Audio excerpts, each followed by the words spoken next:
भी फिर एक रीसेंट स्टोरी आई जिनका नाम अंकिता है। उन्होंने बताया कम से कम आधे पौने घंटे की रिकॉर्डिंग थी। पहले मैंने सुनी फिर बात करी कि मैं लड़की में कितनी हिम्मत है। उन्होंने बताया कि बेसिकली वो बिहार से है और रह रहा उनका परिवार जम्मू के अंदर है। तो उन्होंने बताया कि पूरी परवरिश उनकी जम्मू में हुई है। उनकी फैमिली में उनके पापा है, भाई है, वो हैं और मम्मी है। तो काफ़ी टाइम तक बिल्कुल सही था, बिल्कुल सही चल रहा था। तो वो जो थे उनकी अंकिता जो थी उसकी सगाई पक्की हो गई और इसी चक्कर में जो है उसके पापा को अंकिता मतलब अंकिता के जो पापा थे उन्होंने बोला कि थोड़ा सा जम्मू में काम वगैरह है, काम करो तुम और मम्मी आप लोग पहुँचो बिहार, हम सगाई से 2 दिन पहले आ जाएंगे। वहाँ पे रिलेटिव थे बिहार में, उनकी कोई कज़न थी, फिर उनके हस्बैंड भी थे, जीजा वगैरह। तो अंकिता वहाँ पे पहुँच गई बिहार। और क्या हुआ, पहली ही रात थी जब वो वहाँ पे पहुँचे थे तो उनके जीजू वगैरह भी आ गए। अब भाई उनका प्लान बनता है, जीजू की फरमाइश आती है कि हमें तो अंकिता के हाथ का चिकन खाना है। अब शादी हो जाएगी तो इसके बाद पता नहीं कब खाना होगा, और बिहार में नॉनवेज को काफ़ी प्रेफरेंस मिलती है, ठीक है। तो ये लोग क्या करते हैं, अपना नॉनवेज वगैरह प्रिपेयर करते हैं। तो जब अंकिता नॉनवेज प्रिपेयर कर रही थी ना, तो उसकी मम्मी को एकदम से कॉल आता है उसके पापा का जम्मू से। वो क्या करती है, बात करती करती अपने पीछे वाले गेट से, उनके पीछे एक बगीचा था, वहाँ बहुत बड़ा गड्ढा था, वहाँ पे बात करते करते निकल जाती है। तो ये खाना वाना कर लेती है सब कुछ। और जब ये उनके जीजू वगैरह के सामने खाना सर्व करती है, इतने में उसकी जो मम्मी है वो फ़ोन पे बात करती करती अंदर भी आ जाती है। तो खाना खाने के बाद नॉर्मली कन्वर्जेशन चल रही थी, तो खाना वाना उनका जीजू वगैरह का डन हो जाता है। टाइम हो रहे थे रात के 10:30 पौने 11 हो रहे थे। तो सारे बर्तन वर्तन रखते हैं वो, चलो भाई धोने की बारी आ गई। और जीजू वगैरह बोलते हैं कि चलो अब हम जाते हैं। तो जीजू को उन्होंने ऊपर वाले रूम में स्टे करवा रखा था उस दिन की, कहाँ जाओगे आज यहीं रुक जाओ। अब क्या हुआ, इतने में सारे बर्तन वर्तन धो दिए। तो अंकिता अपनी मम्मी को बोलती है कि चलो मम्मी खाना खाते हैं। तो अंकिता की मम्मी बोलती है कि बेटा ऐसा है, मेरे को तो भूख लग नहीं रही, तू खा ले। और काफ़ी परेशान, जैसे जम्मू में कुछ बहुत तगड़ा हुआ है जो उसे बताया है।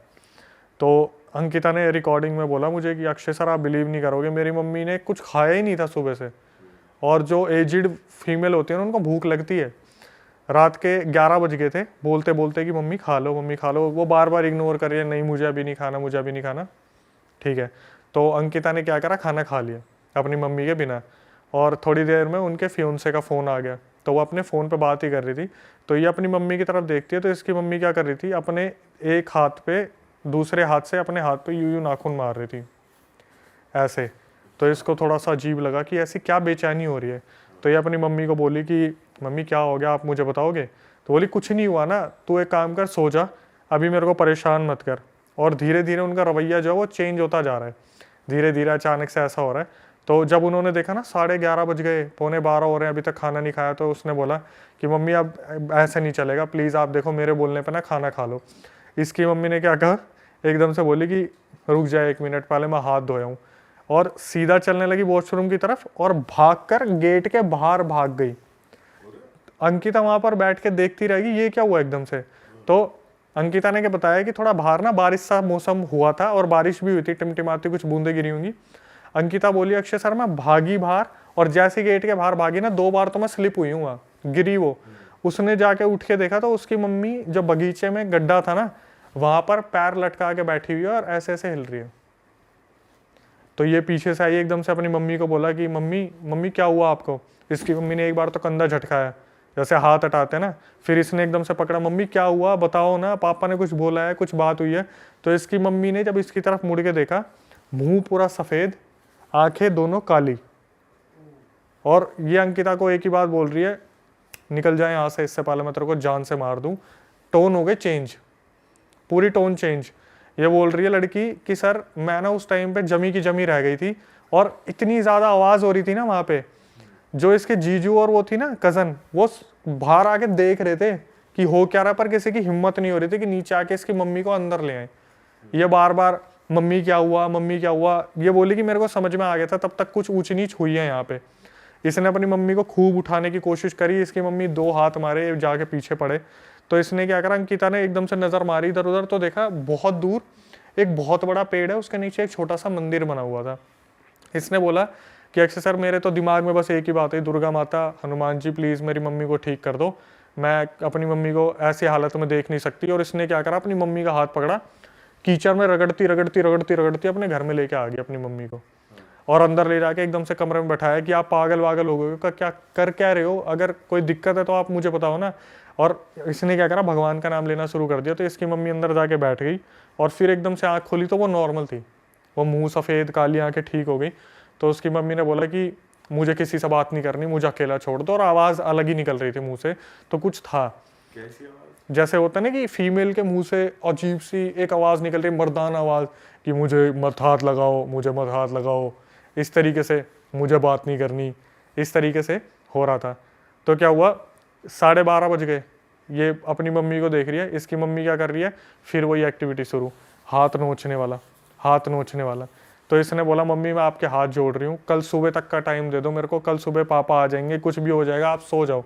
इसकी मम्मी ने इसकी तरफ देखा, एक बार मुस्कुराई, एक स्माइल दी, मुंह इधर करा और एकदम से लेट गई।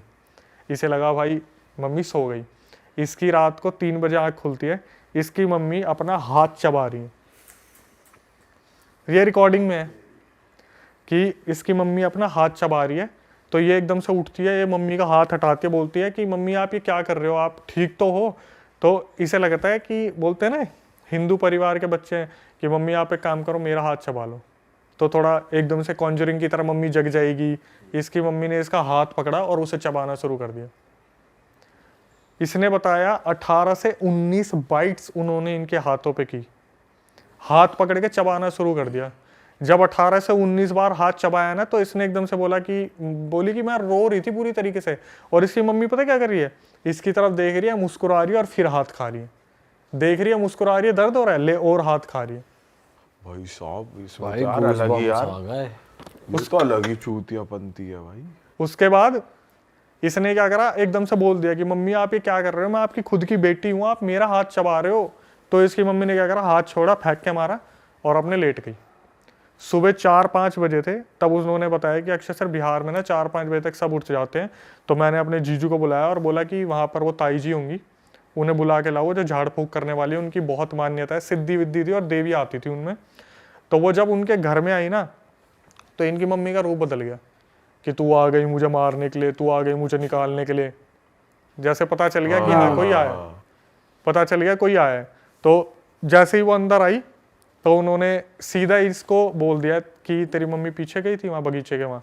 इसने बोला हाँ मम्मी बगीचे के वहाँ पे गई थी। अब यहाँ से इतिहास खुलना शुरू होता है इनका। तो जो इसकी मम्मी के अंदर आ रखा था, तो उससे पूछा कि अब तू बता तू है कौन और ये कर क्यों रही है तू, या कर क्यों रहा है, क्या सीन क्या है। तो उसने बताया कि ये राजपूताना खानदान से हैं और जो मैं हूँ वो एक नीच जाति की लड़की थी। इनके पहले पूर्वजों में जो हवेली बनी हुई थी ना, उसमें जो लड़का रहता था उससे मैं बहुत प्यार करती थी और वो लड़का मुझसे बहुत प्यार करता था। हमारे बीच में रिलेशन बन गए थे और मैं प्रेग्नेंट थी। मैं नीच जाति की थी, मैं गांव में रहती थी। मैं इनकी हवेली में गई एक दिन और मैंने जो इनकी बड़ी माँ थी उनसे बोला कि ऐसे ऐसे मैं आपके लड़के से प्यार करती हूँ, मुझे आप जो है एक्सेप्ट कर लो। तो उसकी माँ ने बोला कि पता तो चल गया था भाई, बहुत गंदी बेइज्जती होने वाली है गाँव में कि ये लड़के ने क्या हरकत कर दी। तो बोली कि अभी थोड़ा सहमति के लिए टाइम चाहिए, तो हमें टाइम दो, 1 महीने का टाइम दो, हम आपको बताएंगे। अब इतने में क्या हुआ, वो लड़की जो थी 5वें-6ठे महीने प्रेग्नेंट थी जब वो पहुंची थी हवेली में। तो गांव में 1-2 महीने और हो गए, 7-8 महीने हो गए इस बात को। तो गांव में उस लड़की को ताने मारने शुरू कर दिए कि बिन ब्याही माँ हो गई, कुंवारी थी, ऐसा हो गया वैसा हो गया। अब ये लड़की उस लड़के के लिए इतना लॉयल थी कि इसने बताया नहीं कि उससे हुई हूँ, कि उनके परिवार की इज्जत ऐसी हो जाएगी। ये क्या हुआ, 8वें-9वें महीने में फिर दोबारा पहुंच गई। पहुंचने के बाद बोली माँ मेरे को एक्सेप्ट कर ले, मेरी गांव में पूरी धज्जियाँ उड़ा दी, मेरी कोई इमेज नहीं रह गई है, मेरे को बहुत ज़्यादा गंदा व्यवहार है, ऐसा कर दिया। तो उसकी माँ ने एक बार पूछा तू मुझे बस इतना बता, तूने किसी को बताया हमारे बारे में? बोली मैंने नहीं बताया। इशारा करती है पीछे से, उसके सर पर डंडे मारने शुरू कर देते लोग, जो अंदर के होते हैं सिपाही वगैरह, डंडे वंडे मारते हैं और वो हालत कर देते हैं। उस लड़की की डंडे लगते लगते ही डिलीवरी हो जाती है। बोला ना पेट पे मारा, इधर मारा उधर मारा, तो प्रेशर हुआ एकदम से, उसने झटके से बेबी को बाहर निकाल दिया। उस हवेली में उन्होंने क्या करा, जन्मे बच्चे को भी जान से मार दिया, उस लड़की को भी जान से मार दिया। और रात को चुपचाप पता है कहाँ दफना दिया, अपने उस वाले घर के गड्ढे में। और वो लड़की जाते जाते मरते मरते श्राप दे गई कि तुम्हारे यहाँ की जितनी भी औरतें हैं, जो जो इस हवेली में रहेगा, मतलब वो घर, उसकी बलि होगी। मतलब वो खत्म है फिर वो सीधा। खत्म है, चाहे औरत हो चाहे। उसकी तरफ हाथ कर दिया था, अंकिता की तरफ, कि इसकी शादी है ना, इससे उस शादी से पहले इसे खत्म कर दूंगी मैं। जो आई थी उन्होंने कैसे ना कैसे उस टाइम उसको उस बॉडी से अलग किया, उनकी मम्मी की बॉडी से, और हाथ जोड़ लिए कि आप बिहार छोड़ दो, आप बिहार आने ही मत। अंकिता की शादी हो गई, वो मुंबई में रह रही है, उसके पेरेंट्स जम्मू में रह रहे हैं, और ये वाला घर ऐसे ही बंद पड़ा हुआ है। ओ भाई ये तो कुछ अलग ही सीन है भाई। वो हाथ चबाने वाला। इस वाली में होगा भाई रोंगटे खड़े। भाई यार ये तो बहुत ही दर्दनाक सीन है भाई कि और बच्चे को भी मार दिया भाई। आपको खुद बताया भाई साहब यार क्या कर रहे हैं भाई लोग, किसी भी हद तक जा रहे हैं यार, हद होगी यार। ये तो पुराना इंसिडेंट है जो उसने बता दिया, ऐसे पता नहीं कितने अब केस उनकी होते शादी होंगे। को कितने साल हो गए? अप्रोक्सीमेटली 3-4 साल हो गए। और उन्होंने बताया भी ये चीज़ कि अक्षय सर, आज भी मेरे हस्बैंड मुझसे पूछ लेते कि ये निशान कैसे हाथ पे, आज तक वो निशान नहीं गया जो मम्मी ने काटे थे। तो जब उन्होंने बोला था कि इसकी भी शादी होने वाली होगी तो मैं इसको छोड़ूंगी नहीं, तो वो उसका उस चीज़ का उपाय कैसे हुआ? वो जो आई थी ना फीमेल, उन्होंने वहां पे 2-3 घंटे तक यज्ञ किया है। बस इतना कर दिया कि इस अभी के लिए निकाल दूं जब तक ये यहाँ से चले जाए। क्योंकि बोलते हैं ना कि रावण ने भी क्या बोला था, मुझे ये देव नहीं मार सकते, ये नहीं मार सकते, वो नहीं मार सकते थे, लेकिन रावण ने ये नहीं कहा था कि मुझे इंसान नहीं मार सकता। रावण ने इंसान को इतना ये सोचा कि इंसान मुझे क्या ही मारेगा, तो राम के नाम पर जो जन्म हुआ था राम भगवान के, कि इंसान के रूप में रावण ने भी एक छोड़ दिया था। तो इसमें उसने क्या कहा था कि इस हवेली में जो रहेगा, जैसे भूल भुलैया में आपने देखा है, हवेली में आओगे तो वो वाला था कि हवेली छोड़ दी, भाग गए तो फिर बच सही गए। हो। हाँ, आओ कभी हवेली पे। भाई ये हवेली का किस्सा तो बहुत ही खतरनाक था यार। सही में ये किसी के साथ सही में हो जाए भाई, मतलब सही में हुआ ही है, बट इमेजिन भी नहीं हो पाता भाई, आप फट जाएगी मतलब यार, क्या उन्हीं को करेंगे? पता है भाई कि उन पे क्या जिन पे बीती और बीतती क्या है, हुआ, उन्हीं को जो पता जैसे है। काटा उनकी मम्मी ने। सही में भाई अलग ही सीन। मैं कह रहा हूँ आप एक सिचुएशन समझो कि रात को आप 2 बजे बैठे हुए हो और एक ऑडियो आप प्ले करते हो कान में ये सुनने के लिए कि क्या हुआ होगा, और एकदम से आता कि मेरी मम्मी मेरा हाथ चबा रही थी। 2 सेकंड के लिए हमारी आत्मा निकल के शरीर छोड़ के पूरा द्वारका घूम के वापस आ जाती है। सही में भाई आप तो भाई हिल गए होगे सुन के। क्योंकि वो लड़की जिस तरीके से बता रही है ना, मैं अपने उसमें लगाता हूँ वीडियोस में, रो बिल्कुल ऐसा कि अक्षय सर पता है अक्षय सर मैंने ना फिर ऐसे करा, अक्षय सर पता है उसकी जो मम्मी थी ना वो ऐसे कर रही थी, उसके जो मेरे जीजू थे ना उनसे नीचे नहीं आया जा रहा था। सोचो कि उसकी कजन और उसके जीजा खड़े होकर बालकनी में से देख रहे हैं, नीचे आने की हिम्मत नहीं हो रही। भाई लड़की ने लेकिन सही हिम्मत दिखाई। यही कमेंट आए हैं उस वीडियो पे कि लड़की को सल्यूट है, उसने जिस तरीके से सिचुएशन को हैंडल करा। पर जीजा को भी मानना पड़ेगा मदद करने गया नहीं। चिकन खा लिया। हाँ, उससे चिकन तो बनवा लिया, ये नहीं ये है मदद ये कर लूं नीचे आके उसकी। हेल्प कर दूं, देख लूं कुछ। भाई ऐसे नींद नहीं आएगी अगर देख ले आप, इस मतलब केस में तू कोई क्या देख ले करेगा अगर अपने- तू जी जाए तो? हेल्प करूंगा भाई, तू करेगा? हाँ भाई और क्या। कद्दू करेगा तू हेल्प? तू साले मक्खी से डर जा। तू साले करेगा? टैक्सी बुला के शहर छोड़ दे, वो फ्लाइट पकड़ ले, गोवा जाके पार्टी कर तो ले। ये भी कह ही रहा है, ये भी कह ही रहा कुछ है। लगा ना, ये कौन सा क्या लगा ना, करेगा? कोई हेल्प। अबे हम तो कर लेंगे, तू साले टिड्डा देख के डर जाता है। तू करेगा भाई देख, मैं ऐसा नहीं कहूंगा कि मैं जाके पास में जाके हेल्प तू ना करूंगा, अभी यहीं बट बैठे मेरे बैठे माइंड कह में रहा जो है। आ रहा है वो ये है कि अगर गंगा जल हो तो छींटा दूर से मार दिया टाइप्स कुछ कर, पास दूर नहीं से जाएगा मतलब। पास जाने की हिम्मत। मतलब हेल्प की जाएगी, ऐसा नहीं है कि हमारी जान को खतरा हो हम कुछ किसी करें। को फोन कर दिया, किसी को कुछ कर दिया, ये वाली हेल्प कर। फिर तो एक तरीके के वही वाले जीजा हुए आप जो अबे ये थोड़ी है नीचे खुद नहीं आ जा रहे, नहीं रहे, नीचे आ और- जाएंगे भाई, नीचे औरों को बुला के फंसवा लगा ले, जैसे छींटा मार दिया गंगा जल का दूर से।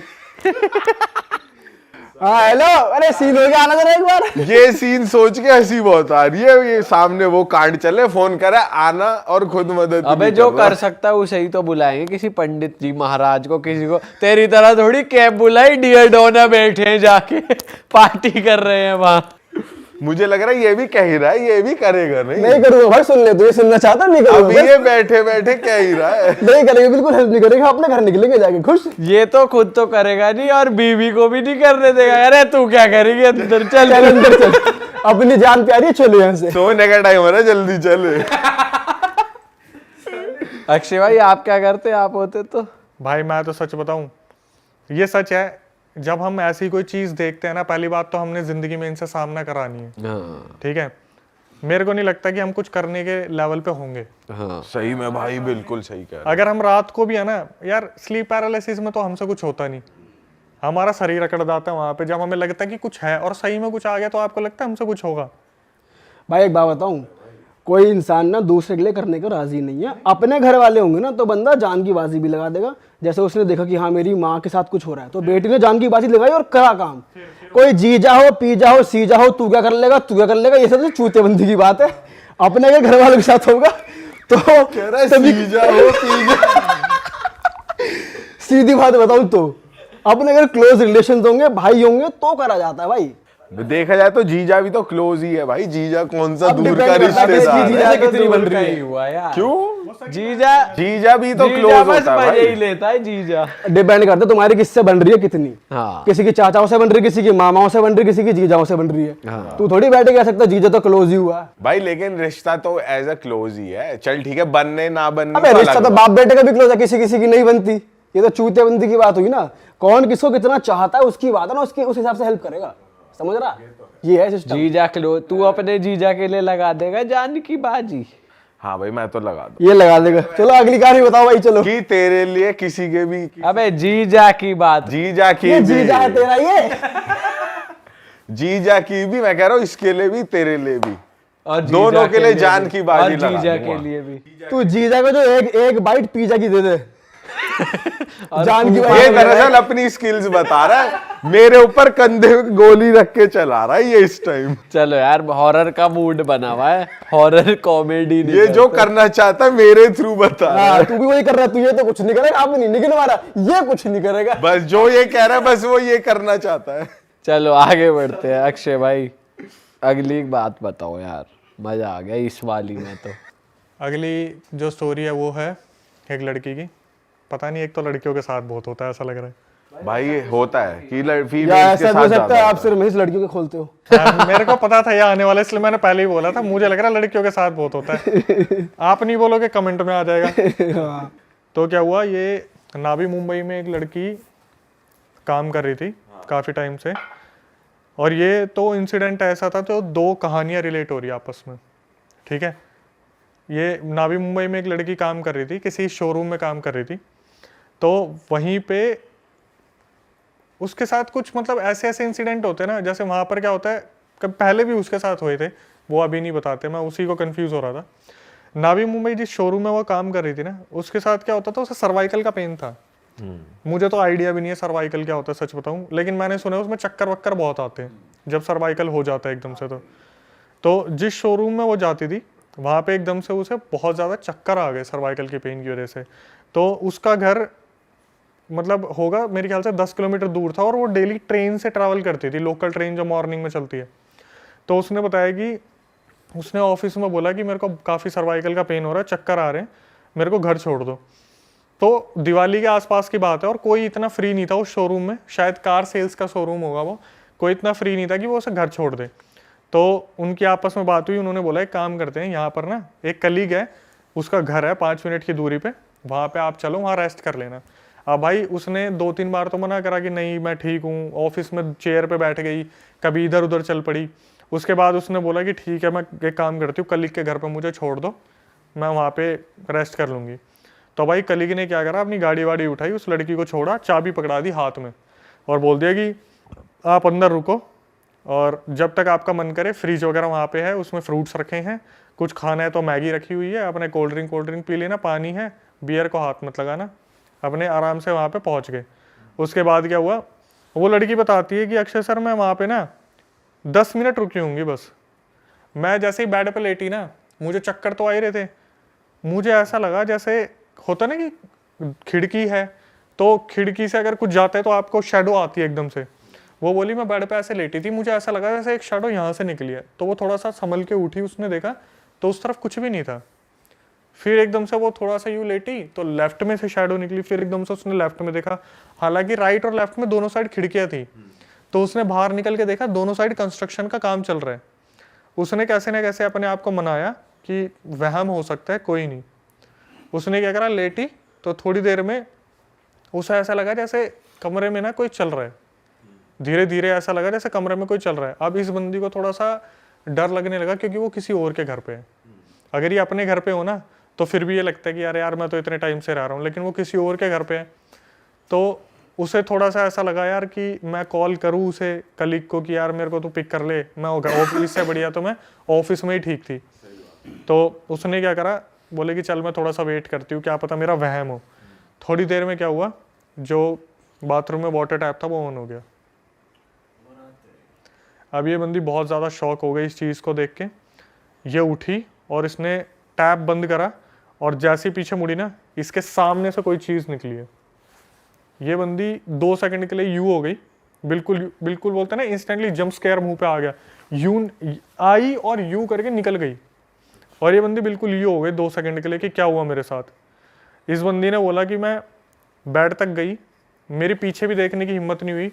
मैंने फ़ोन उठाया, अपने कलीग को फ़ोन करा कि मैं आपके घर में रुक नहीं पाऊँगी, प्लीज़ आ जाओ और मेरे को लेके मेरे घर छोड़ दो या मुझे ऑफिस ले चलो। तो उसने बोला कि जल्दी जल्दी में, यार देख अभी ना फटाफट सेल्स चल रही है और वो गेस्ट आ रखे गाड़ी लेने के लिए, मैं 7 बजे तक आ जाऊँगा, और कॉल काट दिया। अब ये लड़की बेचारी पता क्या सोच रही है मनी मन में, मेरे पास चाबी है, मैं एक काम करती हूँ इसका लॉक करके मैं ना सीढ़ियों में बैठ जाती हूँ बाहर जाके, कम से कम धूप वूप आ रही है, मैं सेफ तो रहूँगी, कहीं अगर मेरा वहम नहीं हुआ तो। इसने क्या करा, ये लेटी और फिर सोची कि बाहर तो धूप हो रही है, मेरे सर्वाइकल हो रहा है, मेरे को कोई ज़्यादा दिक्कत ना हो जाए।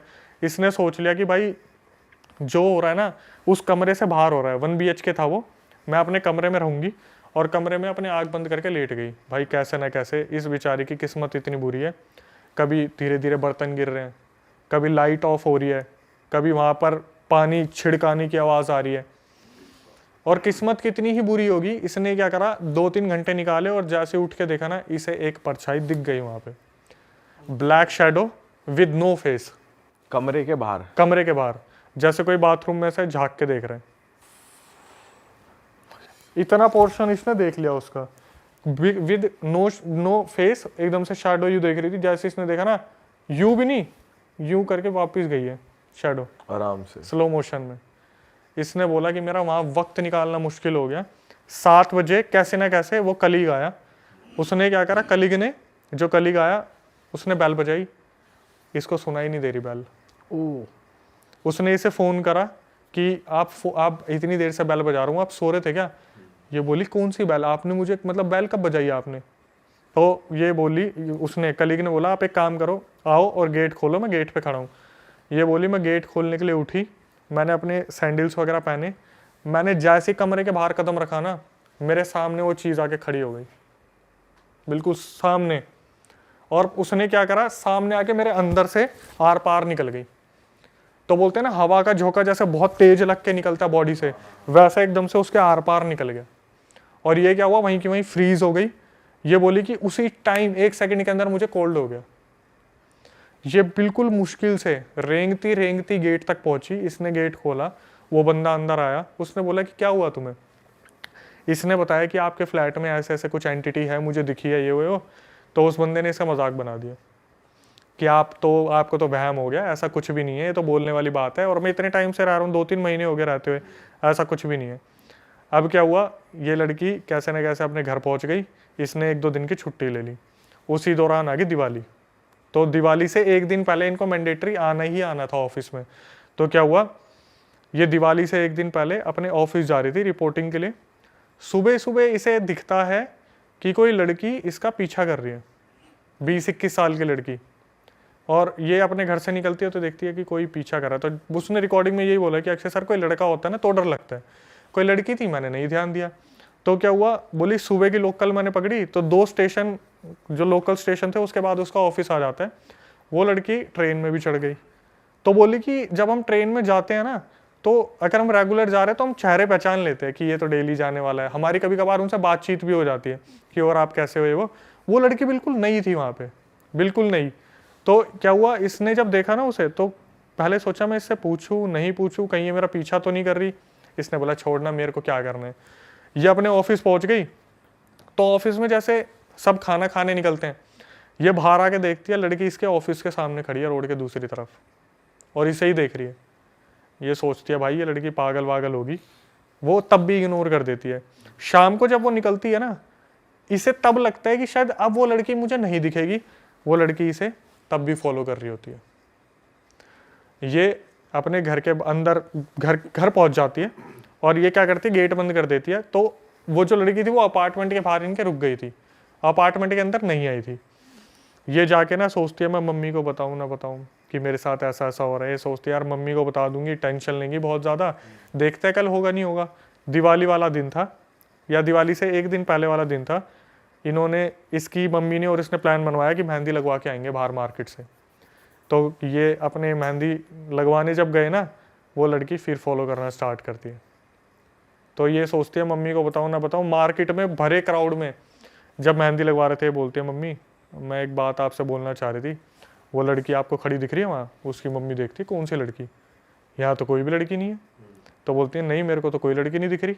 बोली मम्मी ये पिछले 2 दिन से मुझे फॉलो कर रही है। और उस लड़की की उम्र जो दिख रही है 19-20 साल है, इसकी 28-30 साल है, और ये उसे डायरेक्टली देख सकती है, मम्मी इसे नहीं देख सकती। तो क्या हुआ, इसकी मम्मी बोलती है कोई नहीं तू इग्नोर कर, जब घर जाएंगे तब देखेंगे। इसकी मम्मी बार बार रास्ते में पूछ रही है पीछे आ रही है? हाँ मम्मी आ रही है। कितनी तेज़ आ रही है? बोली मम्मी जब भी मैं पीछे मुड़ती हूँ ना और तेज़ हो जाती है हमारी तरफ। बोले क्या क्या पहना है? मम्मी उसने टॉप और जीन्स पहनी हुई है। आ रही है? हाँ आ रही है। इसकी मम्मी को भी घबराहट शुरू हो गई, यार क्या चीज़ है जो लड़की के पीछे लग गई। अब पहले दिन तो अपार्टमेंट से अंदर नहीं आई थी, ये अपने घर में घुस जाते हैं। दूसरे दिन घर के गेट पे खड़ी है। अच्छा। तो उसकी मम्मी बोलती है कि तेरे को दिख रही है? बोलती है हाँ मम्मी गेट पे खड़ी है, गेट पे खड़ी है, बिल्कुल गेट पे खड़ी है। तो इसकी मम्मी बोलती है चल अंदर चल, तू चल। एकदम से फिर ये अपने उसके पापा को बताती है, उसके दादी और दादा तो को बताती है कि ऐसे ऐसे जो है एक लड़की से दिख रही है। तो ये इसकी दादी होती है, वो बोलती है कि हमारे दोस्त मतलब 2 घंटे दूर एक काफ़ी सिद्धि प्राप्त वो रहती है फीमेल, उन्हें मैं बताती हूँ। भाई मज़े की बात सुनो, जैसे वो फीमेल इनके घर में पैर रखती है ना, ये लड़की बेहोश हो जाती है और ये बार बार एक ही चीज़ बोल रही है कि मैं इसे मार दूंगा, मैं इसे ले जाऊंगा। लड़की अपने मुंह से मैन की आवाज़ में बात करी, आदमी की आवाज़ में, कि मुझे मत निकालो, मैं इसे मार दूंगा, मैं इसे मार दूंगा। और यहाँ से जो पूरी कहानी सुनने को मिलती है, उससे वो फीमेल पूछती है कि तू है कौन। तो जो उस लड़की के अंदर, जो लड़की के अंदर आत्मा थी, वो बोलती है कि जिस घर में ये रुकने गई थी ना, उसमें मैं पहले काम किया करता था, मतलब उस घर में रहता था और कहीं पे काम किया करता था। एक दिन अचानक से मुझे हार्ट अटैक आया और मेरी वहीं मौत होगी। मेरे को 1 हफ्ते तक किसी को पता ही नहीं था मैं मर चुका हूँ। मैं अपनी बॉडी को वहाँ पे लेटे हुए देख रहा था कि मेरी बॉडी ये पड़ी हुई है, मैं यहाँ पे पड़ा हूँ, ना तेरहवीं करने वाला, ना पूछने वाला, ना अंतरिम क्रिया वगैरह कुछ भी नहीं किया। तो क्या हुआ, जब सब कुछ पूछ लिया तो बोले कि अगर ये एक आत्मा है तो गेट के बाहर वाली कौन है। फिर उस आत्मा को बुलाया, फिर उस आत्मा ने बताया कि दिवाली के टाइम पे इनका किसी नज़र उतारने पे टोटके पे पैर लग गया था, तो मैं इनके पीछे पीछे हो ली। तो वो लड़की किसी ने छोड़ रखी थी, किसी की बला छोड़ रखी थी, वो लड़की जो थी अपनी सब्सक्राइबर, उसका पैर लग गया उस पर। एक आत्मा शरीर में पहली थी, दूसरी पीछे पीछे घूम रही थी, कैसे ना कैसे उनसे मुक्त करा गया, तब जाके वो लड़की स्टेबल हुई। लेकिन अब तक उसके साथ ऐसा है, बोलते ना कि एक आत्मा घुसी तो शरीर के द्वार खुल गए, वो कभी भी उसके अंदर कुछ भी आ जाता है कभी भी। अरे भाई साहब, मतलब कहीं पे नेगेटिव जोन में वो जा नहीं सकती, कहीं नहीं जा सकती। उसको ताबीज दे रखा है और उसमें ये भी बताया उसने कि ताबीज में एक लोहे का चक्कू है जो उसकी रक्षा करता है, और अगर वो ताबीज नहीं होगा तो वो लड़की नहीं होगी आगे। साफ रिस्ट्रिक्शंस है, अगर ये ताबीज तुम्हारे गले से उतरा तो फिर शायद वो कोई नहीं अटैक बचा कर सकते हैं पाएगा। एंटिटीज और फिर उसके लिए। भाई अटैक नहीं, सीधा लेके जाएंगे, अच्छा, क्योंकि पहले ही पोजेस कर रखा था ना, निकाल के भगाया उसे। क्योंकि अब देखो एक और टर्निंग पॉइंट, तो क्या हुआ जब ये सब्सक्राइबर ठीक हो गई, 1 हफ्ते बाद अपने ऑफिस गई ना, तो उस बंदे को पकड़ा कि भाई तुम कह रहे थे तुम्हारे घर में कुछ भी नहीं है। तो वो जब पूरी बात सुनता है ना, तब पता क्या बोलता है, यार मुझे सिर्फ ऐसा लगता था कि मुझे ना मेरे फ्लैट में कोई घूर रहा है, मैंने कभी ये नहीं सोचा था इतना होगा। तो क्या हुआ, उसने बोला कि मैं बात करता हूँ ऑनर से, है क्या इस बारे में। फिर उसने क्या करा, अपने ऑनर को, उसको फ्लैट के ऑनर को कॉल करा कि भाई एक बात बताओ, आपके घर में किसी की डेथ हुई थी। तो वो एकदम से शॉक हो जाता है कि ये बात तो किसी को पता ही नहीं थी, यहाँ पे एक लड़का ऐसे ऐसे मरा था 3-4 महीने पहले। जब उसके बाद इसने ले लिया वो जो इनके कलीग थे उसने, तो उसने बताया कि हाँ 3-4 महीने पहले एक लड़के की डेड बॉडी मिली थी और जो रीज़न आया था वो हार्ट अटैक का आया था, हमें किसी को पता ही नहीं चला वो कब मर चुका है 1 हफ्ते से। तो उसने बोला कि आपने क्या यहाँ का शुद्धिकरण कराया था? बोले कि हमें इतना टाइम ही नहीं मिला, हम तो जस्ट बॉडी रिकवर होगी हम अपने निकल गए जहाँ हम रह रहे हैं, और वो फ्लैट ऐसे ही रखा हुआ था, उसका कोई शुद्धिकरण नहीं हुआ, कुछ नहीं हुआ। उस कलीग ने उसी दिन सेम डे उस फ्लैट को खाली करा था। मतलब अब भी उसकी बॉडी प्योरीफाई नहीं हुई है, वहीं है वो फ्लैट में। बताओ भाई ये तो भाई अलग ही सीन है यार। अपना हो तो ध्यान देंगे ना, अपना नहीं है तो क्या ध्यान देना, पड़ी रहे किसी की भी बॉडी है। सही बात है भाई। पर ऐसे करना नहीं चाहिए भाई, अलग ही सीन है भाई मोस्टली ऐसे जो स्पिरिट्स होती है ना, इनका लास्ट रिचुअल्स ढंग से नहीं होते, इसलिए रह जाती हैं, भटकती रहती हैं इसीलिए। आपने कोविड में नहीं देखा क्या हुआ है? कोविड में क्या हुआ है? आपने कोविड में अगर देखा हो, कितनी ऐसी बॉडीज थी जिनको ना जलाया गया ना कुछ करा, सिर्फ गंगा में बहा दिया। हाँ। तो जब न्यूज़ आप देखोगे, न्यूज़ में एक बंदा आया था, वो बोला कि मैं डुबकी लगाने के लिए नीचे घुसा और ऊपर उठा, उसका मुंह के ऊपर से बॉडियाँ तैरती जा रही थी कोविड के टाइम पे। कोविड के टाइम तो बहुत हुआ है भाई ये सब। ये सोचो उनके स्पिरिट्स का क्या हुआ होगा जिनको अंतिम क्रिया नहीं मिली, अंतिम संस्कार नहीं मिला, भाई वो सारी भटक ही रही होंगी। भटक रही है। अगली स्टोरी कहाँ की है? अगला जो इंसिडेंट है भाई, हम कोटा वाला कवर करते हैं। राजस्थान कोटा का एक पूरा रियल इंसिडेंट है हमारे पास, ये भी सब्सक्राइबर ने भेजा हुआ है। सब्सक्राइबर के ही आते हैं और ये भी बड़ा अजीब है। बिल्कुल रियल। मैं एक्चुअली बताने से पहले ना थोड़ा सा इस बारे में सोच रहा हूँ कि कोई फैमिली अपने किसी मतलब खुद के बच्चों के साथ कैसे कर सकती है। अच्छा। तो मेरा थोड़ा ध्यान उस तरफ जा रहा था। एक्चुअली मैं कोटा राजस्थान का पूरा इंसिडेंट है। मम्मी पापा और 5 बहनें 1 भाई, इनका पूरा परिवार होता है। पापा की फैक्ट्री है और पापा फैक्ट्री में अच्छा खासा वर्क कर रहे हैं और काफ़ी बहुत अच्छी तरीके से उसे मैनेज कर रहे थे। 5 लड़के 1 भाई, भाई सबसे छोटा था और जो 2 बड़े बहनें थी उनकी शादी हो गई थी, तो 3 बहन रह गई और 1 भाई रह गया। होता क्या है, जो भाई पैदा हुआ था ना, वो बहुत ही कमज़ोर ग्रह के साथ पैदा हुआ था। उसके नक्षत्र ऐसे थे कि जब वो पैदा हुआ था तो पूजा पाठ के दौरान ही बता दिया गया था कि इसके साथ कुछ ना कुछ ऊपरी सीन रहेगा ही रहेगा। बचपन से ही उसके साथ कोई ना कोई दिक्कत रहती थी। ऊपरी मतलब पैरानॉर्मल जो है चीज़ें, पोजेशन चलता रहेगा इसके साथ। इसके साथ कोई ना कोई दिक्कत रहेगी। तो उसकी मम्मी ने क्या करा था, शुरू से ही उसके गले में एक ताबीज़ डाल रखा था, किसी मौलवी से लेके वो ताबीज़ वगैरह डाला हुआ था। तो हुआ क्या, जब लड़का जो था, जब वो 4-5 साल का था, तब जैसे होता ना कि फैमिली आउटिंग के लिए गए हैं, 2-3 परिवार वाले आउटिंग के लिए चले गए, तो ये भी 2-3 परिवार वाले आउटिंग के लिए गए थे। और वो परिवार वाले भी कौन थे, जैसे मेरी बेटी अगर किसी स्कूल में पढ़ रही है तो वहाँ पर पेरेंट टीचर मीटिंग में किसी और के पेरेंट्स भी मिल गए, ये दोस्त हैं तो वो भी, हम भी दोस्त बन गए। तो ऐसे 4-5 साल का जब ये बच्चा था, लड़का था, तब ये आउटिंग के लिए गए थे। वहाँ पे इन्होंने एंजॉय वगैरह करा और फिर ये लोग वापस आ गए। तो इसकी मम्मी जो थी लड़के की, इसका नाम हम कुछ रख लेते, पुनीत रख लेते हैं, क्योंकि पुनीत का ही पूरा रियल इंसिडेंट है। और जो भेजने वाली है इनकी बहन है एक हमें। तो इनकी बहन ने बताया कि जो भाई थे पुनीत, जैसे जैसे वो बड़े होते गए तो हमने एक चीज़ ऑब्जर्व किया कि वो जो पुनीत है वो पढ़ाई में बहुत अच्छे हैं। जैसे जैसे आगे बढ़ते रहे पढ़ाई में वो स्कॉलर बनते चले गए। जब कोई बच्चा पैदा होता है तो कुछ कमियां भी लेके आता है और कुछ अच्छी चीज़ें भी लेके आता है। तो इसमें ये एक चीज़ थी कि ये जिस चीज़ को पढ़ा करता था वो इसके दिमाग में फीड हो जाती थी। धीरे धीरे बड़ा होता गया। जब ये 15 साल का हुआ लड़का, तब इसके पापा का एक बहुत बुरा एक्सीडेंट हुआ। वो एक्सीडेंट ऐसा हुआ जिसमें इनके फैमिली को बहुत ज़्यादा क्राइसिस पड़ा, फाइनेंशियल इश्यूज बहुत ज़्यादा बिगड़ गए, चीज़ें बहुत ज़्यादा बिगड़ गई, जिस वजह से क्या हुआ, जो फैक्ट्री का वर्क था वो पूरा ख़त्म हो गया। इसके पापा 1 साल पूरे हॉस्पिटलाइज रहे और 4 साल वो घर पर रहे, जहाँ पर उनसे ना उठा जाता था ना काम किया जाता था। 5 साल उनके ऐसे ही बर्बाद हुए। और इन चीज़ों की वजह से क्या हुआ कि घर की आर्थिक स्थिति बहुत ज़्यादा बिगड़ गई। तो मम्मी क्या किया करती थी, मम्मी एक टाइम पर आके दूसरों के घरों में जैसे बर्तन का काम होता है, टिफ़िन सर्विस का काम होता है, ये सब करना उन्होंने स्टार्ट कर दिया। अब जब वो लड़का जो था, जब पुनीत 18 साल का हुआ, तो पुनीत जब 18 साल का हुआ तो यहाँ से उसके साथ कुछ जो है इंसिडेंट होने स्टार्ट हुए। और इंसिडेंट क्या हुआ, जैसे 18 साल का जब वो था तो जो घर में 3 बहनें थी, उनमें से एक जो छोटी वाली बहन थी उसने टीवी चला रखा था। टीवी चलाते हुए क्या हुआ, उसने वॉल्यूम थोड़ी ज़्यादा कर रखी थी। पापा ने इस टाइम पे कहीं पे एक साड़ी की जो शॉप होती है वहाँ पर एज ए कैशियर ज्वाइन कर लिया था, क्योंकि उनसे ज़्यादा काम किया नहीं जाता था, दूर जाया नहीं जाता था। तो हुआ क्या, जो छोटी बहन थी उसने टीवी की वॉल्यूम बहुत ज़्यादा बढ़ा रखी थी। तो जो पुनीत था 18 साल का होते ही उसी दिन सेम डे मान लो मुश्किल से 1-2 दिन आगे पीछे हुआ होगा, तो ये उठता है, अपनी बहन को बोलता है कि आवाज़ कम कर ले। तो जो उससे तो बड़ी ही थी ऑब्वियसली बहन, जो सबसे छोटी थी उनमें, वो बोली भैया मैं टीवी तो देख रही हूँ, क्या हो गया, क्या प्रॉब्लम हो गई, आपको कोई दिक्कत थोड़ी ना है। भाई ये उठता है और अपनी बहन को पीटना स्टार्ट कर देता बुरी तरीके से, बहुत बुरी तरीके से पीटना स्टार्ट करता है। जो बहन थी वो चिल्लाने लगती है मम्मी मम्मी मम्मी, तो बाकी 2 बहनें आती हैं, वो देखती है अब ये तो मार देगा, पागलों की तरह पीटने लग रहा है, चाटे चाटे चाटे चाटे। वो जाती है और मम्मी को बुलाती है कि मम्मी ऐसे ऐसे जो भाई है पुनीत वो बहन को मार रहा है, एक बार चल के देखो।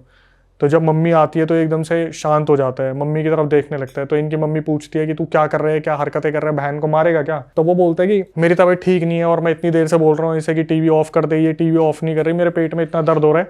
तो इनकी बहनों को लगता है कि ये बहाने बना रहे हैं कि मतलब इसने मार तो दिया ही, अब मम्मी इसको ना मारे इसलिए ये बहाने बना रहा है। अब भाई एक चीज़ आप देखना, जिस घर में 5 बहनें और 1 भाई हो ना, तो प्यार किसको मिलना है आपको पता ही है, भाई को ही प्यार मिलेगा। और बहुत मन्नतों से मांगा गया था इसको कि भाई मन्नतों से हमारा हो जाए बच्चा। 5 में ट्राई करा तो 5 लड़कियां हुई, उसके बाद लड़का हुआ। तो इसके बाद क्या हुआ, 2 दिन की एग्जैक्टली 2 दिन बाद की बात है, मम्मी बाहर गई हुई थी काम से, 1-2 बहनें घर पे होंगी और पापा तो वो शॉप पे बैठे थे साड़ी वाली पे। तो इनकी 1-2 बहन घर में थी, ये देखती है भाई ने एकदम से बेड पे आराम से लेटा हुआ था और वो चिल्लाता है जोर से। तो जब ये अंदर आके देखते हैं तो ये देखते हैं भाई जिस बेड पे लेटा हुआ था उसका पूरा लोअर जला हुआ है, पूरा लोअर जला हुआ है और आराम से बैठा हुआ है और चद्दर को कुछ नहीं हुआ, बस लोअर और उसके पैर जले हुए हैं। बहन आके देखती है और अचानक से देखती है उसके बगल में एक नोट रखा हुआ है, एक कागज। मम्मी को बुलाया जाता है कि मम्मी ऐसे ऐसे भाई की जो है पैर जल गया, पता नहीं कैसे जला, क्या हुआ समझ नहीं आ रहा। तो जब मम्मी आती है ना अंदर, मम्मी बोलती है कि उस टाइम में मम्मी पढ़ी लिखी नहीं थी, उन्होंने बोला बेटा कोई एक तुम में से पढ़ के बताओ इसमें क्या लिखा हुआ है। तो वो जो नोट था, कागज था, उसमें लिखा हुआ था मेरा नाम पंकज है, मैं जब 18 साल का हुआ था गुवाहाटी का रहने वाला हूँ, मेरे भाई ने प्रॉपर्टी के डिस्प्यूट में मुझे जान से मार दिया था, मैं इसकी बॉडी में 5 साल का जब ये था तब से हूँ जब से 5 साल का था। ये उस पे लिखा हुआ है, कागज पे पूरा लिखा हुआ था नोट पे कि जब ये पुनीत 5 साल का था तब से मैं इसके अंदर हूँ, मैं किसी को कोई नुकसान नहीं पहुंचाना चाहता, मुझे अपने भाई से बदला चाहिए जिसने गुवाहाटी में मेरा लैंड अब उसने कब्जा लिया है। अब आपने ये सब कुछ पढ़ लिया ना, उस पर लिखा हुआ है बाकायदा, अब आपने ये सब कुछ पढ़ लिया, मेरे बारे में जान लिया, तो इसे जला देना, वरना आज आपका लड़का सोएगा और कल उठेगा नहीं। ये क्या करते हैं, फटाफट से गैस ऑन करते हैं, उस पर कागज को रखते हैं, तो कागज में से ऐसा होता है थोड़ा हिस्सा बच जाता है जो नहीं जला होता। तो ये जो पुनीत है एकदम से चिल्लाना शुरू करता है मम्मी उसे जलाओ, मुझे बहुत जलन मच रही है, उस कागज को पूरा खत्म करो। तो ये एक और कागज उठाते हैं, उस पर राख डाल के फिर उस कागज को जलाते हैं, तब ये थोड़ा सा शांत होता है। अब इसकी मम्मी का दिमाग खराब हो जाता है कि मैंने बचपन में ही इसे ताबीज़ बना दिया था, उसके बाद कोई एंटिटी इसके ऊपर कैसे हावी हो सकती है इस तरीके से। भाई ये उसके पास जाते जिस मौलवी से ताबीज़ बनाया था, तो उस मौलवी को बुलाया जाता है कि ऐसे ऐसे बताया जाता है कि ऐसे ऐसे ताबीज़ बनाया था, फिर भी उसके साथ कुछ ना कुछ सीन हो रहा है। तो वो समझ जाता है कि भाई ये मेरे हाथ की बात तो नहीं है। ये बोल देता है कि जिस तरीके से आप बता रहे हो कि मेरे ताबीज़ पहनाने के बावजूद भी उसके ऊपर कोई एंटिटी आ गई, तो मेरे हाथ की बात नहीं है, मतलब कोई बड़ी ही शक्ति ने इसे घेर लिया है। भाई ये बोलता है काम करना, आप ना मेरे गुरुजी से बात करो, और वो सेठी करके कोई गुरुजी थे, उनको बोला कि शायद मुजफ्फरनगर या मुरादाबाद के कोई गुरुजी थे, उनसे आप बात करो, वो इस चीज़ का इलाज बताएंगे। अब इस ड्यूरेशन में क्या होता था, ये जो लड़का था ये बहुत ज़्यादा एग्रेसिव हो गया था।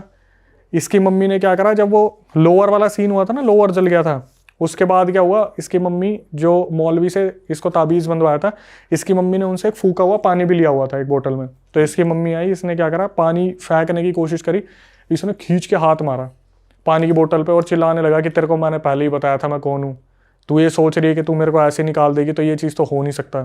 5 साल का था तब से इसके शरीर में बैठा हूँ, तो मैंने अपना घर बना लिया है, तुम्हें लगता है मैं ऐसे निकल जाऊँगा, तो ऐसे तो निकलूंगा नहीं। और जिसको तुम्हें बुलाना है, जिस उस्ताद को बुलाना है, जिस भी इंसान को बुलाना है, बुला लो। ये पहली बार पंकज बात कर रहा है अभी। हाँ, ये पंकज एंटिटी बात करिए। जब लोअर जला था ना, जब उसकी मम्मी पानी मारने आई थी, तब ये हादसा हुआ था।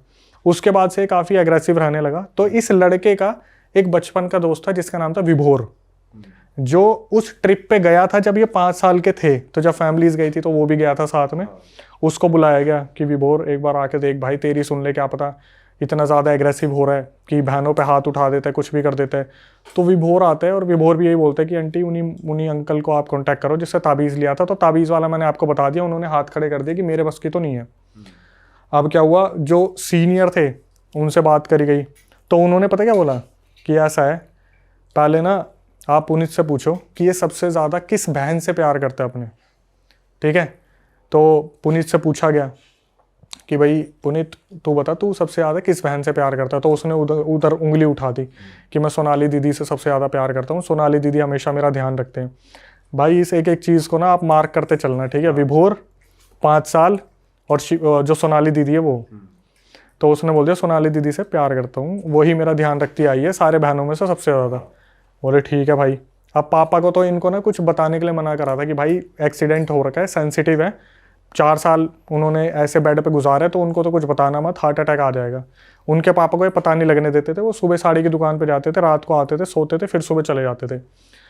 तो वो जो सीनियर मौलवी थे ना, उन्होंने बोला कि भाई ऐसा है, तुम एक बार ना एक बहुत फेमस दरगाह है, पहले वहाँ दिखा के लेके आओ इसे, वहाँ पे देखते हैं क्या बोला जाएगा। तो ये लोग गाड़ी में बैठाते हैं और उस लड़के को बताते नहीं, जो पुनीत था, कि तेरे को कहाँ लेके जा रहे हैं। सब ये माहौल बनाते हैं, अरे यार घूमने का मन कर रहा है, घूमने का मन कर रहा है, चलो घूमने चलते हैं। तो ये गाड़ी लगाते दरगाह के यहाँ पे थोड़ा सा दूर, और जहाँ पे चप्पल वगैरह जूते वगैरह उतारते हैं, वहाँ पे ये सारे झुकते हैं और पीछे मुड़ के देखते हैं, पुनीत तूने उतार लिया, पुनीत गायब, वहाँ से पुनीत गायब। ये सारे ढूंढना शुरू करते हैं, इधर उधर खूब ढूंढ लिया भाई, कहीं पे भी नहीं मिला। तो उस टाइम पर ये इन्होंने अपने जीजू को बुला रखा था कि पापा को अभी भी इन्वॉल्व इस केस में नहीं करना था। जिस बहन की शादी हो रखी थी उनके हस्बैंड को बुला रखा था कि जीजू आप देख लो, थोड़ा सा इसको ऐसे कंट्रोल कर लो कि किसी को पता ना चले, मोहल्ले में भी इज्जत की बात आती कि बहनों की शादी ना हो पाए फिर बाद में। तो जीजू हैरान हो जाते हैं, यार अभी तो साला यहीं पता है एकदम से कहाँ गायब हो गया। भाई खूब ढूंढा नहीं मिला। तो इसके जीजू वहाँ पर कुछ सेवा वगैरह करते थे, उन्होंने खाना वाना खिलाया गरीबों को, और ये जब अपनी गाड़ी के पास जा रहे थे कि चलो भाई घर वापस चलते, तब देखा वो खड़ा पुनीत गाड़ी के पास आराम से खड़ा हुआ और बोल रहा है कि जीजू मेरी हालत बहुत ख़राब हो रही है, मुझे घर ले चलो। वो बोले पहले तो तू ये बता तू था कहाँ पे। बोले मैं तो जब वहाँ पे गया था तभी मेरे पेट में दर्द हो गया था, मैं तो वापस आ गया और तब से मेरी तबीयत बहुत ख़राब है, मैं तो गाड़ी के पास हूँ। तो ये बोलते बेटा तू गाड़ी के पास तो नहीं था, हमने हर जगह तुझे ढूंढा, तू नहीं मिला, तू कहाँ था। बोला मैं गाड़ी के पीछे ही था, शायद आपने गाड़ी के पीछे नहीं देखा होगा, मैं सर पकड़ के बैठा हुआ था। यहाँ से इसके जीजू को आइडिया लग गया भाई छोटी मोटी चीज़ तो नहीं है, कि अगर खेल रही है हाँ कि दरगाह के सामने से अगर वो एंटिटी निकल लिया तो कोई छोटी मोटी चीज़ नहीं है। तो फिर उन्हें बताया गया, जो बड़े वाले मौलवी थे, कि जी ऐसा है, ये तो दरगाह के सामने से गायब हो गया और हत्ते नहीं चढ़ रहा है, ऐसे ऐसे है। तो उन्होंने बोला एक काम करो, मैं तो आपकी लोकेशन पे आऊँगा नहीं, ठीक है, अगर आऊँगा तो ये घर में होना नहीं चाहिए, अगर ये घर में हुआ तो ये साला कुछ ना कुछ ऐसा करेगा कि मेरी भी ज़िंदगी हराम हो जाएगी। तो इसने उनकी मम्मी को बोला कि आप एक काम करना, मैं इस दिन आपके घर पे आऊँगा, इसे उस टाइम ना घर पे रहने मत देना, इसे कुछ भी बोल के इसके विभोर जो इसका दोस्त है उसके घर पे ले जाओ, कोई भी दोस्त होगा। तो इन्होंने यही प्लान करा कि अगले 3-4 दिन में वो मौलवी आने वाले जो सीनियर हैं, तो इसे हम विभोर के घर पे ले जाएंगे। तो इसकी बहन ने बोला कि चलना यार विभोर के चलते हैं, उनके घर पे कुछ रखा होगा थिएटर वगैरह कि उसमें मूवी देखेंगे, ऐसे करेंगे वैसे करेंगे। तो अब भाई बात भी बहुत पहले की है, 2004-5 की है, उस टाइम थिएटर नहीं वो VCR वगैरह आते थे, ठीक है, मुझे तो इतना आइडिया नहीं, VCR वगैरह आते थे। बोले उस पे जाके ना गाने सुनेंगे, मूवी देखेंगे।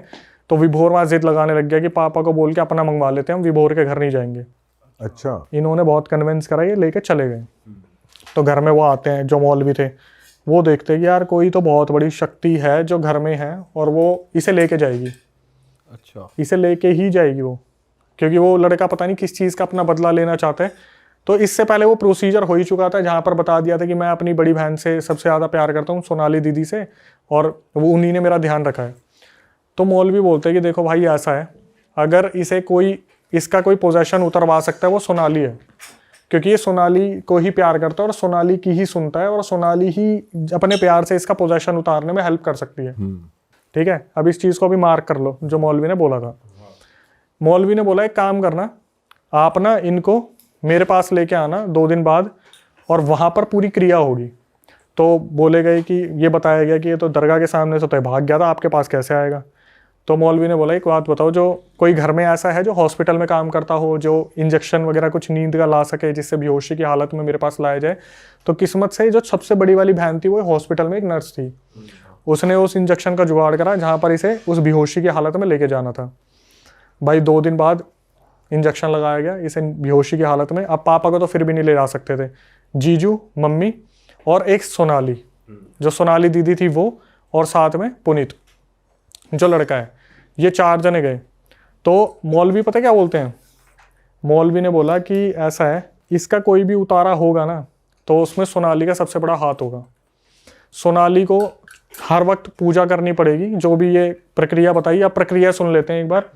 उन्होंने बताया कि जैसे टाइल है ना स्क्वायर, इसके बीच में पुनीत को लिटाया जाएगा और चारों तरफ अगरबत्ती लगाई जाएंगी। जो सोनाली है उसका जो काम है वो ये है, 3 दिन तक उसे सोना नहीं है, वो अगरबत्तियां बदलती रहेगी, कोई भी अगरबत्ती बुझनी नहीं चाहिए। जैसी अगरबत्ती खत्म दूसरी लगाओ। और साथ में ना मौलवी सो सकते, वो बोले कि मैं अपनी तरफ से क्रिया करूंगा, अगरबत्ती चलती रहनी चाहिए। जब ये 3 दिन की क्रिया हो जाएगी तब हम इन्हें अपने इष्ट देव, मतलब जो भी इनके जो लड़कों के हैं, जो फैमिली के, इनके इष्ट देव के मंदिर लेके जाएंगे। वहां पे उस एंटिटी से वचन लेंगे, उसके बाद ही लड़का मुक्त होगा। भाई जो आगे बताने वाला हूं वो बहुत नई चीज है, दिमाग लगाने वाले ही शायद समझ पाएंगे कि क्या हुआ। जब सोनाली दीदी आती, वो अगरबत्ती बदलती, उन्हें बोलते फटाफट ऊपर वाले कमरे में चले जाओ। और पेरेंट्स और मौलवी आपस में बात करने लग जाते कि ऐसे ऐसे है, ऐसे ऐसे है, अब क्रिया पूरे टाइम वो बेहोशी है। उस टाइम पर वो बेहोशी की हालत में था। 3 दिन वो तो एक बार लाना था, उसके बाद तो मौलवी अपने मंत्रों से उस एंटिटी को बांध दिए वहां पर। ये 3 दिन तक ये चलता रहा। उसके बाद क्या हुआ, 3 दिन बाद जब ये पूरी प्रक्रिया हो गई, मतलब सोनाली को बस अगरबत्ती बदलनी थी, बदल के भेज देते थे, बस सोना नहीं है, आप जाओ और सोना मत। आप मम्मी को अपने पास रखो, जीजू को अपने साथ रखो, बस सोना नहीं है। ठीक है। आपको अगरबत्ती बुझने नहीं देनी। और मौलवी ने जैसे उसको काबू में कर लिया एंटिटी को, पता चला कैसी एंटिटी है, क्या है आगे पता चलेगा। अच्छा ठीक है। अब क्या हुआ, जैसे ही 3 दिन की प्रक्रिया हुई, सोनाली जो दीदी थी उनको बुलाया, और वो भी बच्ची थी, 2004-05 की बात है, अभी तो 29, 30, 32, 33, वो जो लड़की है वो तो अभी बड़ी है, बताने वाली से वो सोनाली दीदी बड़ी थी। तो बुलाया गया कि सोनाली 2 चीज़ें हैं, वो एक चीज़ तो हम आपको बता देते हैं कि ये जो प्रक्रिया होनी थी हो गई, अब आपकी इष्ट देव के मंदिर में लेके जाना है। तो जब हम लेके जाएंगे ना, रास्ते में आपके जो भाई है बेकाबू होंगे, बहुत बार इनके अंदर की एंटिटी बाहर निकलेगी और बार बार कोशिश करेगी कि वो सब पे हावी हो जाए। तो उस टाइम पर आपको क्या करना है, आप ना इनको कंट्रोल में रखोगे, ये बोल के भाई मैं हूं तो सही तेरे साथ, मैं हूं ना, मैं चल तो रही हूँ, क्यों हल्ला मचा रहा है, मैं हूं तो सही। आपको इस तरीके से कंट्रोल करके रखना है। अब जो सोनाली थी वो वैसे ही नींद के उसमें हो रही थी कि बहुत थकी हुई हूँ, 3 दिन से सोई नहीं हूँ, और कितनी ही उम्र रही होगी यार, 7, 8, 10 साल रही होगी उस टाइम पे। तो इसी तरीके से जब इष्ट देव के पास ले जाने लगे, घर पे से थोड़ी सी दूर पे थे, वो पहले घर पे लेके आए, वहाँ पर उनको थोड़ा हाथ मुंह धुलवाया। फिर जब लेके जा रहे थे तो रास्ते में वो जो एंटिटी थी वो पुनीत के ऊपर बार बार टेक ओवर करने की कोशिश कर रही थी कि क्या है, मैं आ गया हूँ, मुझे कहाँ लेके जा रहे हो, मुझे, मैं नहीं जाऊँगा। तो सोनाली को इशारा कर देते कि बोल इसे। तो सोनाली, भैया भाई मैं हूँ ना, भाई मैं साथ में हूँ, क्यों परेशान हो रहा है, मैं चल तो रही हूँ तेरे साथ। तो वो जैसे एकदम से देखता सोनाली की तरफ, एकदम से यूँ होके अच्छा, फिर सीधा चलने लग जाता कि मैंने, मतलब पुनीत आ गया वापस। लेके गए इष्ट देव के मंदिर में और वहाँ पर बैठाया सोनाली को, और एकदम से सोनाली को बोले कि बेटा तुम्हारा भाई तो ठीक हो सकता है, लेकिन तुम्हें उसके लिए एक वचन देना पड़ेगा। सोनाली को बोले वचन देना पड़ेगा। तो सोनाली बोली बताओ। बोले बेटा अगर आपके भाई को, आपको बचाना है तो आपको पूरी ज़िंदगी शादी नहीं करनी। वो बच्ची थी, उसने जल्दीबाजी में बोल दिया ठीक है ठीक है ठीक है, आप मेरे भाई को बचा लो, मैं शादी नहीं करूँगी। यहाँ पर से उसका भाई पुनीत ठीक हो गया। ठीक है, किस्सा हो गया ख़त्म, ठीक हो गया वो ठीक हो गया। अब आया मेन, मैंने ना ये पूरी रिकॉर्डिंग सुनी, मैं बोला ये हुआ क्या, ये हुआ क्या। भाई मैंने ना अपने जो कुछ साइकी के उनको फ़ोन करा, मैं यार ऐसा ऐसा इंसिडेंट आ रखा है, हुआ क्या। भाई उन्होंने ऐसी बात बताई, मेरे तोते उड़ गए। ये थोड़ी अलग है कि भाई अभी सुनो, मैंने जब उनको बताया ना ये ऐसे ऐसे किस्सा है, इसकी एंडिंग समझ नहीं आई मेरे को। पता क्या बोले कितना तो आसान है अक्षय।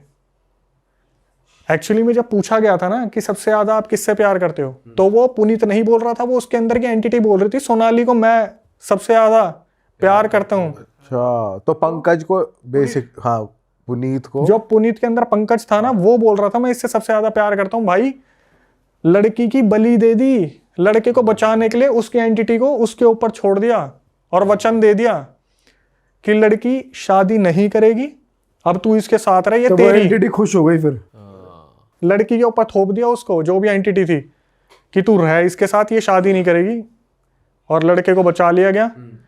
तो जो पेरेंट्स की और आपस में जो बात हुआ करती थी ना, मौलवी से सोनाली को भेज दे करते थे, तो उस टाइम पर यही बात हुआ करती थी कि आपको एक लड़की का, इस लड़की का बलिदान देना पड़ेगा, और अगर लड़के को बचाना है तो। और ये बात हमारी सब्सक्राइबर को भी नहीं पता थी। मैंने उसे फ़ोन करा, मैं बोला आपको पता है आपकी बहन के साथ क्या हुआ है? बोले क्या हुआ तो आप? वो आज भी है सोनाली? यस, शादी नहीं कर रही वो कहाँ है? वो एक बहुत पॉपुलर जगह के एक मंदिर में आज भी उसी जिंदगी में जी रही है जहां पर वो शादी नहीं करी है उन्होंने। और पर वो वैसे ठीक है या पोजेस्ड है? वैसे प्रॉपर ठीक है, जैसे वचन ले लिया ना उस एंटिटी से कि भाई ये लड़की तेरी, तू आज से इसके साथ रहेगा, ये किसी से शादी नहीं करेगी, तू इसके साथ कुछ गलत नहीं करेगा, पर ये तेरी अर्धांगिनी है, तेरी वाइफ है ये आज से, लेकिन तू लड़के को छोड़ दे। तो माँ बाप ने क्या करा कि लड़के को बचाने के लिए लड़की का बलिदान कर दिया। मैंने उस सब्सक्राइबर को फ़ोन करा, वो कुछ नहीं जानती थी इस बारे में। मैंने बोला कि देखो आपने मेरे पास रिकॉर्डिंग भेजी है तो सच जानना आपका बनता है कि आपको पता है कि क्या हुआ है। भाई जब मैंने उसे ये बात बताई ना, वो बंदी फूट फूट के रोई, कम से कम नहीं तो 5-10 मिनट वो फूट फूट के रोई कि मम्मी पापा ने ऐसा क्यों करा। तो वो जो लड़की है जो सोनाली है, उसका खुद का ही मन नहीं करा शादी करने का, या वो? भाई वो बचपन में थी, उससे वचन ले लिया। नहीं, जैसे वचन ले लिया, वो तो बचपन में थी, अब विद टाइम वो बड़ी हुई, उस पर कुछ ऐसा फिजिकल हार्म भी नहीं हो रहा, पोजेशन भी नहीं हो रहा, तो खुद का तो मन कर जाता है, या वो कभी साइकोलॉजिकली नहीं आया? मैं मंदिर का नाम नहीं खोल सकता, जैसी ये चीज़ हुई थी ना, उस लड़की को घर से त्याग दिया था कि अब आप उसी मंदिर में रहोगे। अब बैलेंस करनी है ना चीज़ें, घर वालों ने मंदिर में भेज दिया। यस, कि अब बैलेंस करनी है कि अगर आपके साथ नेगेटिव है तो आपको पॉजिटिव ऑरा मेंटेन रखना पड़ेगा। तो उस लड़की को तभी त्याग दिया था कि वो तब से लेके अब तक जो बताने वाली है ना, उस टाइम पे अगर वो 7-8 साल की रही होगी तो बताने वाली अभी 31 साल की है। अच्छा, तो सोच लो वो कितने साल की होगी जो बड़ी वाली है। तो जो मंदिर में रहती है वो इस चीज से तो अवेयर है ना कि मैंने भाई के लिए शादी नहीं करी, भाई के लिए त्याग गया। लेकिन उसे नहीं मालूम कि उसके साथ क्या हुआ है। क्या है? ये नहीं पता था कि घर वालों ने ये किया है। यस, मैंने उसको बताया सब्सक्राइबर को, भाई वो रोई बहुत बुरी तरीके से, बोली मैं मम्मी से बात करूंगी, मैं पापा से बात और करूंगी। इतने सालों उसने कभी कोशिश भी नहीं करी कि वो मंदिर से चली जाए या ऐसा कुछ कर दे। यार देखो ऐसा है ना कि मे भी शायद उस लड़की को बता दियो कि बेटा तेरा भाई बचाना था, तूने तो बलिदान दे दिया। उसको पता हो ना पता हो, लेकिन बहनों को तो नहीं पता था। अच्छा, मेरे पास जिसने भेजा था वो उससे छोटी वाली बहन थी। उसको मैंने बता दिया, फिर उसने बोला मैं मम्मी पापा से इस बारे में बात करूंगा। बेटा कोई ज़रूरत नहीं है बात करने की, जो हो गया सो हो गया। क्योंकि यहाँ पर ना एक चीज़ देखने वाली है कि अगर एक बहन का बलिदान दिया गया तो दूसरे की जान भी बचाई गई है। क्योंकि अगर वो पुनीत को नहीं बचाते तो वो ऑब्वियसली वो एंटिटी लेके ही जाती।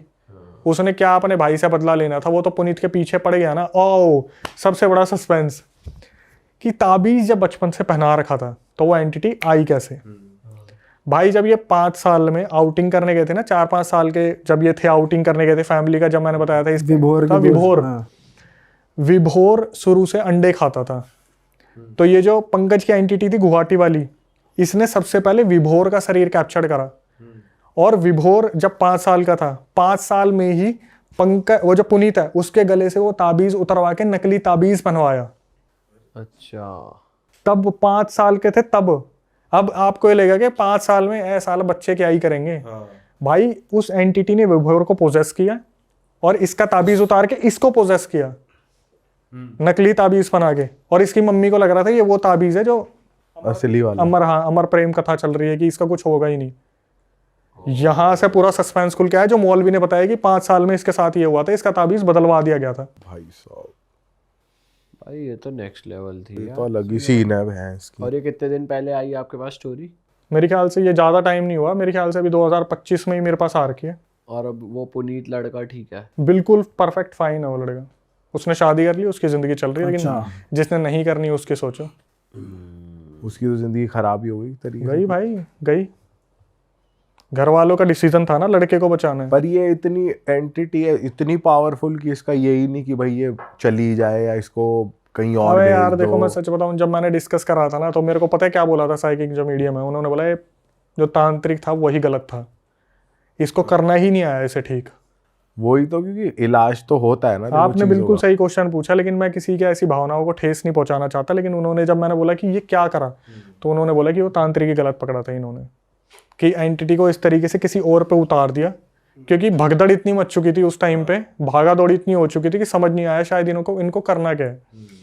टाइम टेकिंग प्रोसेस था या नहीं था। क्योंकि एक चीज़ और मैं बताना भूल गया, जिस दिन इन्होंने वो पानी मारने वाली चीज़ की थी ना, तो उस दिन वो जो एंटिटी थी उसने ये बोला था कि पहले तो मैं सोच रहा था इसको 2 महीने जीने दूंगा, लेकिन 10 दिन के अंदर लेके जाऊंगा, बचाना चाहते हो तो बचा लो। तो इनके पास गिनती के 10 दिन थे। प्रेशर बना दिया और ज्यादा। प्रेशर तो भाई आप ये देख सकते हो कि ये ऐसी चीज़ थी कि जब ख़त्म हुई तो मैं भी सोच रहा था अच्छा हो गया पुनीत बच गया। ऐसा हुआ जब मैंने भाई डिस्कस करा तब पता चला तो भाई एक का उतारा दूसरे पे चेप दिया। मतलब उसका शादी ना करना तो उसका खुद का डिसीजन था, लेकिन वो जो रीजन बना कि तेरे ऊपर वो बांध दिया गया है वो गलत था।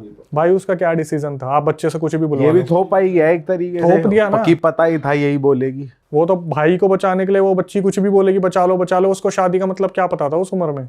और घर वाले बोल रहे होंगे बोल दे। घर वालों को बोलने की जरूरत ही नहीं है। आप बताओ आपके भाई पे कोई बात आ रखी होगी जब आप छोटे हो कि बेटा तू अपनी तेरे को हाथ देना दे देगा, वो कहेगा मैं हाथ नहीं दूंगा, ले लो। सही बात है। उस टाइम पे तो हाथ पैर मुंह कुछ भी मांग लो। उस टाइम बचपन में क्या पता है क्या शादी और क्या ये होता है।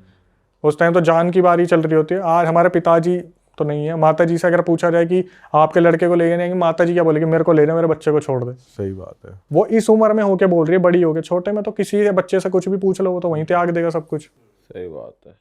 अरे वाह, आपने ये वीडियो यहाँ तक देख ली भाई, तुमने हमारी मेहनत सफल कर दिया। तुम ही लोग हो असली रियल हिट। और अगर आपको बहुत मजा आ रहा है ऐसी क्लिप्स में, ऐसी वीडियोस में, तो फटाफट जाइए प्लेलिस्ट पे बिंज वॉच कीजिए और सारी वीडियोस देख डालो और मौज काटो। That is it. हम मिलेंगे नए पॉडकास्ट में, नए क्लिप में। Till then bye bye, see you, take care, do subscribe.